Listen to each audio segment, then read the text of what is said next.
This is so dumb.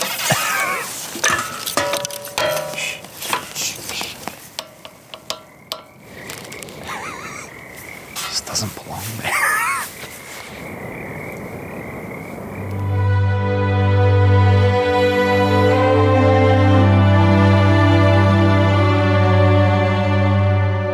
Hello, this is the Royal Enfield Himalayan. Sorry, retake. Hello, this is the Royal Enfield Scram 411. It's a scrambler.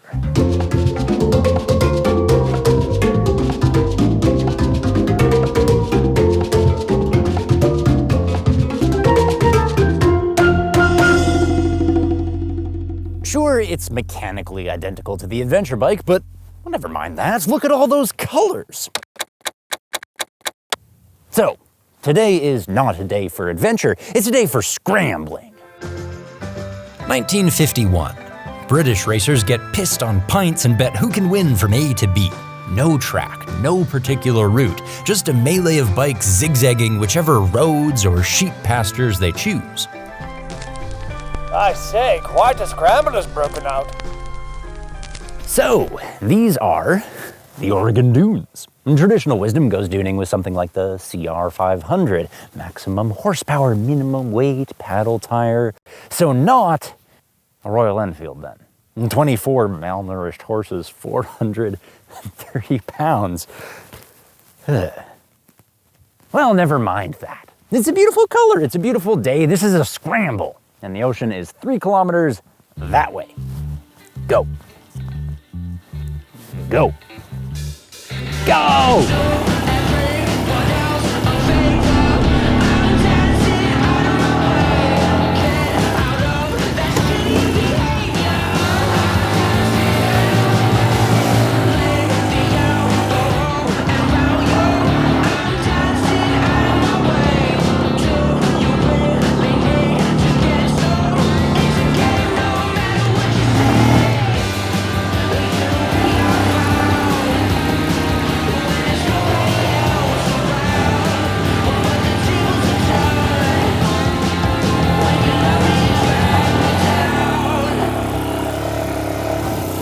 Uh-oh, talcum powder.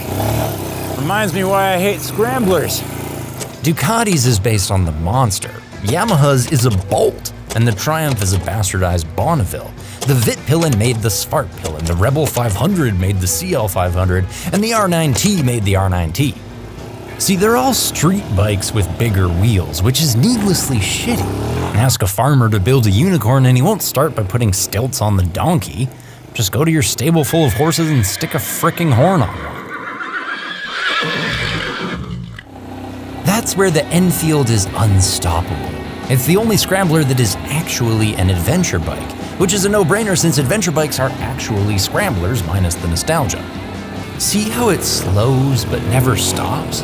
She makes her greatest torque at agricultural speed because the LS410 was born an off-road engine. LS for long stroke for prioritizing torque at idle. Sure, there's half the peak power of its rivals, but Enfield makes more power under 4,000 RPM, which is where the stuck man needs it.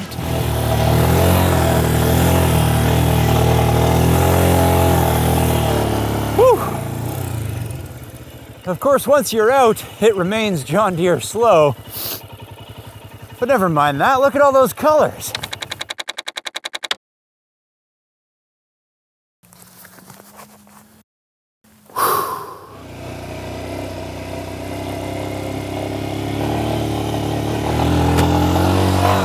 Shit.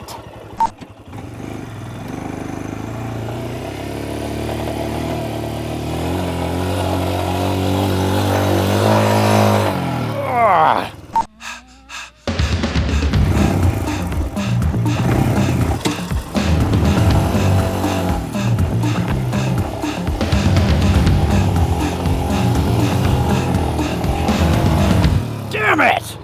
Ugh. There are 3 solutions to the hill climb. First, find more grip. Second, use an abundance of power. If there's no abundance of power, then most dangerously, carry momentum. Wow! The risk in hitting a hill at speed is that when I slap the incline, I'll bottom the skid plate. Generally a terrible idea on scramblers, since their street bike frames use the engine as lowest hanging fruit. That's called a stressed member, which is also the name of my sex tape. But remember, this Enfield is descended from a proper off-roader, so it has dual cradle frame rails, which should take the abuse. In theory.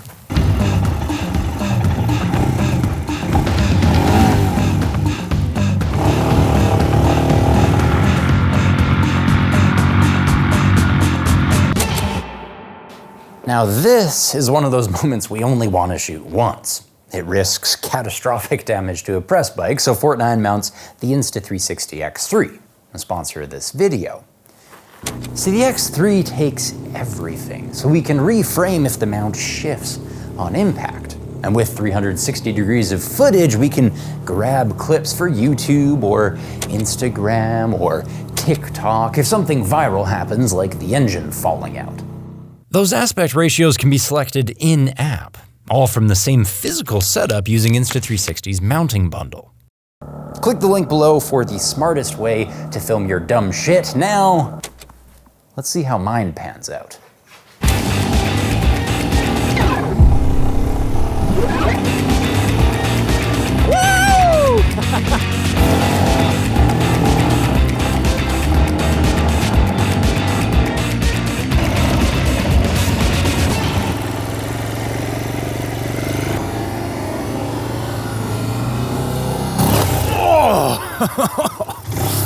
Oh, for such a popular platform, it lands surprisingly bad. It's like Joe Rogan's stand-up. But never mind that. Look at all those colors. Nah, I wasn't worried. This engine's only 2 steps removed from a mortar and pestle. It has air cooling fins and 2 screw-type valves. Helen Keller could do the maintenance herself, though there is a lot of it. And air cooling allows for more temperature expansion, more shavings in your oil, and a big old screw valve wanders off faster than my father. I'm only kidding. He's the one who taught me to yank an ABS fuse. Basically, Enfield gives us an easy job that must be done every 5,000 clicks, over an expensive job every 15,000. It's accessibility over exceptionality. But never mind that, look at all those colors.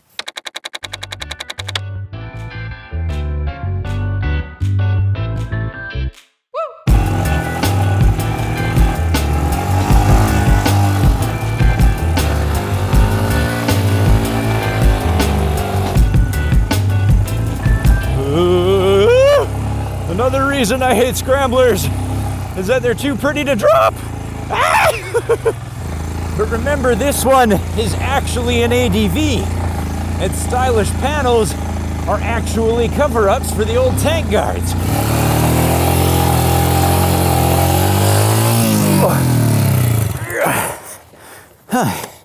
Bolted right to the frame. It's tough stuff. And it's a rare frame too. Harris Performance chose square tubing, which no one does because it's weaker.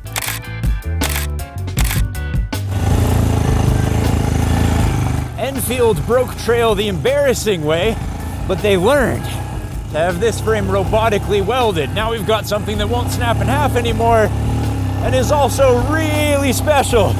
Woo! See, the appeal of square tubing is that it can be drilled and bolted, a frame in 2 parts. That lower cradle protects the engine, yes, but the whole assembly also bolts to the upper tube like a stressed member. I have the shield of a dual cradle with the arrow-like rigidity of a sport bike. Woo!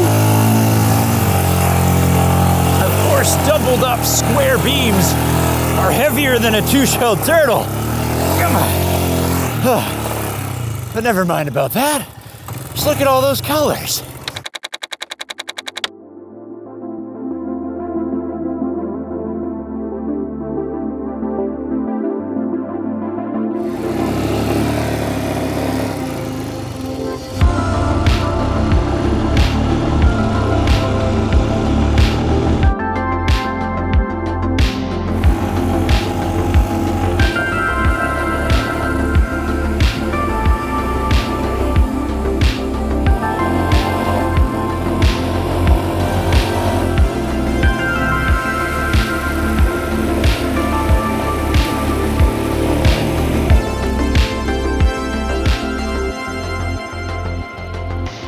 So, I made it.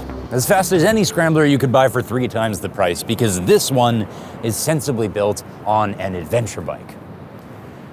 However, the Himalayan has to be the worst adventure bike money can buy. It's so slow, it's so heavy, it's not particularly good looking, it has a dodgy record of build quality, and it's not that cheap. And there are Honda CRFs in the world. But compared to the street bikes masquerading as scramblers, this is not catastrophically heavy, it's not that slow off-road, it's based on the newer, more reliable Himalayan, and it's better looking and somehow cheaper, $5,000. Which is way cheaper than the so-called scramblers from Husqvarna, BM Dior, and Deguchi.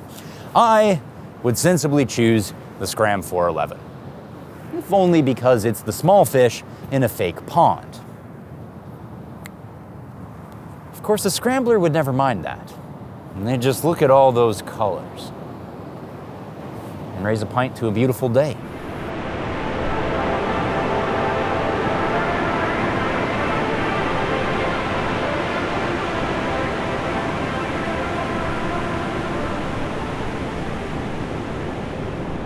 Thank you very much for watching, and thanks to Insta360 for sponsoring this video. If you happen to want a camera, clicking the link below will comp a motorcycle mounting bundle.